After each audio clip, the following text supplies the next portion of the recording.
সম্মানিত যাত্রী ভাই বোন বন্ধুগণ, সরাসরি সিটিং সার্ভিসের পক্ষ থেকে আপনাদের সবাইকে জানাচ্ছি আন্তরিক প্রীতি, শুভেচ্ছা ও অভিনন্দন, সেই সাথে সাদর আমন্ত্রণ। সরাসরি সিটিং সার্ভিস গাড়ির ভবনে আপনাকে সাদর সম্ভাষণ। সুখবর, এক দারুণ সুখবর।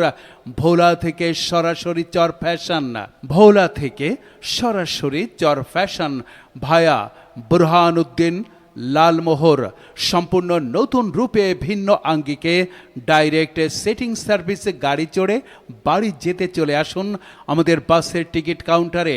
মনে রাখবেন, সময়ের চেয়ে জীবনের মূল্য অনেক বেশি। 3 হুইলার সিএনজি গাড়িতে চালক সহ 4 জনের বেশি যাতায়াত আইনত দণ্ডনীয় অপরাধ। নিজে আইন মানুন, অপর ভাইকে আইন মানতে সহযোগিতা করুন। চলো যায় বাস গাড়িতে, আল্লাহ চাইতো নিরাপদে স্বাচ্ছন্দ্যে যাব বাড়িতে।